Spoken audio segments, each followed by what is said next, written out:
The Hound of the Baskervilles. Another Adventure of Sherlock Holmes by Sir Arthur Conan Doyle. My dear Robinson, it was to your account of a West Country legend that this tale owes its inception. For this, and for your help in the details, all thanks. Yours most truly, A. Conan Doyle. Hindhead, Haslemere. Chapter 1. Mr. Sherlock Holmes. Mr. Sherlock Holmes, who was usually very late in the mornings, save upon those not infrequent occasions when he was up all night, was seated at the breakfast table. I stood upon the hearth-rug and picked up the stick which our visitor had left behind him the night before. It was a fine, thick piece of wood, bulbous-headed, of the sort which is known as a Penang lawyer. Just under the head was a broad silver band, nearly an inch across. To James Mortimer, M.R.C.S., from his friends of the C.C.H., was engraved upon it, with the date 1884. It was just such a stick as the old-fashioned family practitioner used to carry, dignified, solid, and reassuring. "Well, Watson, what do you make of it?" Holmes was sitting with his back to me, and I had given him no sign of my occupation. "How did you know what I was doing? I believe you have eyes in the back of your head." "I have at least a well-polished silver-plated coffee-pot in front of me," said he. "But tell me, Watson, what do you make of our visitor's stick? Since we have been so unfortunate as to miss him, and have no notion of his errand, this accidental souvenir becomes of importance. Let me hear you reconstruct the man by an examination of it." "I think," said I, following as far as I could the methods of my companion, "that Dr. Mortimer is a successful, elderly medical man, well esteemed since those who know him give him this mark of their appreciation." "Good," said Holmes. "Excellent. I think also that the probability is in favor of his being a country practitioner who does a great deal of his visiting on foot." "Why so?" "Because this stick, though originally a very handsome one, has been so knocked about that I can hardly imagine a town practitioner carrying it. The thick iron ferrule is worn down, so it is evident that he has done a great amount of walking with it." "Perfectly sound," said Holmes. "And then again, there is the friends of the C.C.H. I should guess that to be the something hunt, the local hunt to whose members he has possibly given some surgical assistance, and which has made him a small presentation in return." "Really, Watson, you excel yourself," said Holmes, pushing back his chair and lighting a cigarette. "I am bound to say that in all the accounts which you have been so good as to give of my own small achievements, you have habitually underrated your own abilities. It may be that you are not yourself luminous, but you are a conductor of light. Some people without possessing genius have a remarkable power of stimulating it.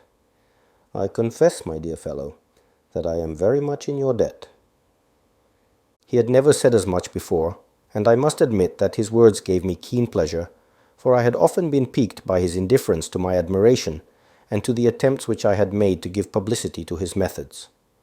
I was proud, too, to think that I had so far mastered his system as to apply it in a way which earned his approval. He now took the stick from my hands and examined it for a few minutes with his naked eyes. Then, with an expression of interest, he laid down his cigarette, and carrying the cane to the window, he looked over it again with a convex lens. "Interesting, though elementary," said he, as he returned to his favorite corner of the settee. "There are certainly one or two indications upon the stick. It gives us the basis for several deductions."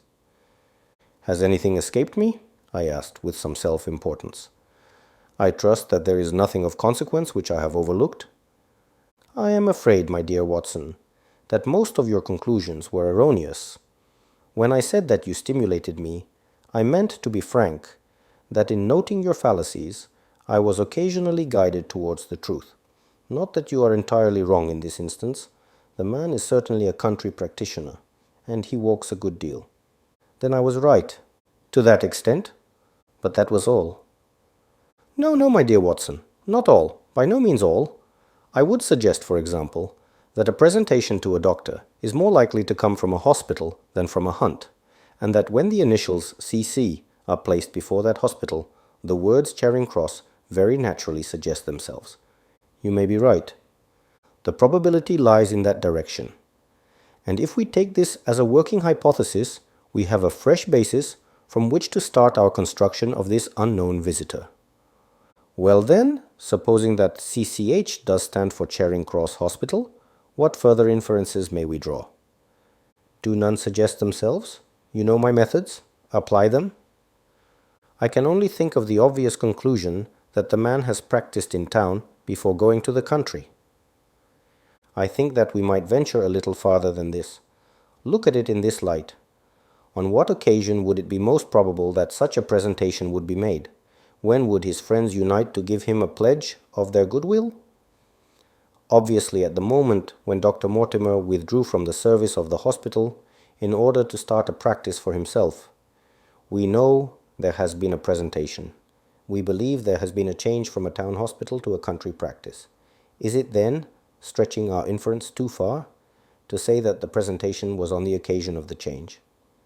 It certainly seems probable. Now, you will observe that he could not have been on the staff of the hospital, since only a man well established in a London practice could hold such a position, and such a one would not drift into the country. What was he then? If he was in the hospital, and yet not on the staff, he could only have been a house surgeon or a house physician, little more than a senior student. And he left 5 years ago. The date is on the stick. So your grave, middle-aged family practitioner vanishes into thin air, my dear Watson, and there emerges a young fellow under 30, amiable, unambitious, absent-minded, and the possessor of a favorite dog, which I should describe roughly as being larger than a terrier and smaller than a mastiff. I laughed incredulously as Sherlock Holmes leaned back in his settee and blew little wavering rings of smoke up to the ceiling. As to the latter part, I have no means of checking you, said I. But at least it is not difficult to find out a few particulars about the man's age and professional career. From my small medical shelf, I took down the medical directory and turned up the name. There were several Mortimers, but only one who could be our visitor. I read his record aloud. Mortimer, James, M.R.C.S., 1882, Grimpen, Dartmoor, Devon, house surgeon from 1882 to 1884 at Charing Cross Hospital, winner of the Jackson Prize for Comparative Pathology, with essay entitled Is Disease a Reversion? Corresponding member of the Swedish Pathological Society, author of Some Freaks of Atavism, Lancet, 1882. Do We Progress? Journal of Psychology, March 1883. Medical officer for the parishes of Grimpen, Thorsley, and High Barrow. No mention of that local hunt, Watson, said Holmes with a mischievous smile, but a country doctor, as you very astutely observed. I think that I am fairly justified in my inferences. As to the adjectives, I said, if I remember right, amiable, unambitious, and absent-minded. It is my experience that it is only an amiable man in this world who receives testimonials, only an unambitious one who abandons a London career for the country, and only an absent-minded one who leaves his stick and not his visiting card after waiting an hour in your room. And the dog? Has been in the habit of carrying this stick behind his master. Being a heavy stick, the dog has held it tightly by the middle, and the marks of his teeth are very plainly visible. The dog's jaw, as shown in the space between these marks, is too broad in my opinion for a terrier, and not broad enough for a mastiff. It may have been, yes, by Jove, it is a curly-haired spaniel. He had risen and paced the room as he spoke. Now he halted in the recess of the window. There was such a ring of conviction in his voice that I glanced up in surprise. My dear fellow, how can you possibly be so sure of that? For the very simple reason that I see the dog himself on our very doorstep, and there is the ring of its owner. Don't move, I beg you, Watson. He is a professional brother of yours, and your presence may be of assistance to me. Now is the dramatic moment of fate, Watson, when you hear a step upon the stair, which is walking into your life, and you know not whether for good or ill. What does Dr. James Mortimer, the man of science, ask of Sherlock Holmes, the specialist in crime? Come in. The appearance of our visitor was a surprise to me, since I had expected a typical country practitioner. He was a very tall, thin man, with a long nose like a beak, which jutted out between two keen grey eyes, set closely together and sparkling brightly from behind a pair of gold-rimmed glasses. He was clad in a professional but rather slovenly fashion, for his frock coat was dingy and his trousers frayed. Though young, his long back was already bowed, and he walked with a forward thrust of his head and a general air of peering benevolence. As he entered, his eyes fell upon the stick in Holmes's hand, and he ran towards it with an exclamation of joy. "I am so very glad," said he. "I was not sure whether I had left it here or in the shipping office. I would not lose that stick for the world." "A presentation, I see," said Holmes. "Yes, sir." "From Charing Cross Hospital?" "From one or two friends there on the occasion of my marriage." "Dear, dear, that's bad," said Holmes, shaking his head. Dr. Mortimer blinked through his glasses in mild astonishment. "Why was it bad?" "Only that you have disarranged our little deductions. Your marriage, you say?" "Yes, sir. I married, and so left the hospital, and with it all hopes of a consulting practice. It was necessary to make a home of my own." "Come, come, we are not so far wrong after all," said Holmes. "And now, Dr. James Mortimer?" "Mr. Sir, Mr. A humble M.R.C.S. "And a man of precise mind, evidently?" "A dabbler in science, Mr. Holmes. A picker-up of shells on the shores of the great unknown ocean. I presume that it is Mr. Sherlock Holmes whom I am addressing and not—" "No, this is my friend Dr. Watson." "Glad to meet you, sir. I have heard your name mentioned in connection with that of your friend. You interest me very much, Mr. Holmes. I had hardly expected so dolichocephalic a skull, or such well-marked supraorbital development. Would you have any objection to my running my finger along your parietal fissure? A cast of your skull, sir, until the original is available, would be an ornament to any anthropological museum. It is not my intention to be fulsome, but I confess that I covet your skull." Sherlock Holmes waved our strange visitor into a chair.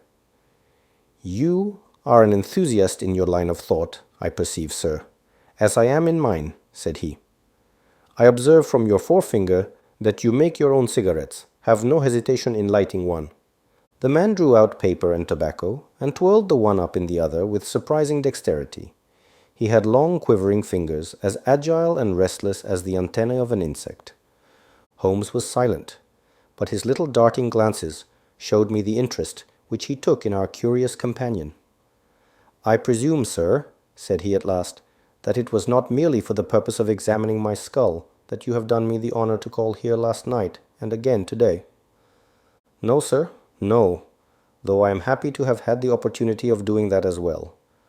I came to you, Mr. Holmes, because I recognize that I am myself an unpractical man, and because I am suddenly confronted with a most serious and extraordinary problem, recognizing, as I do, that you are the second highest expert in Europe." "Indeed, sir. May I inquire who has the honor to be the first?" asked Holmes with some asperity. "To the man of precisely scientific mind, the work of Monsieur Bertillon must always appeal strongly." "Then had you not better consult him?" "I said, sir, to the precisely scientific mind. But as a practical man of affairs, it is acknowledged that you stand alone. I trust, sir, that I have not inadvertently—" "Just a little," said Holmes. "I think, Dr. Mortimer, you would do wisely if, without more ado, you would kindly tell me plainly what the exact nature of the problem is in which you demand my assistance."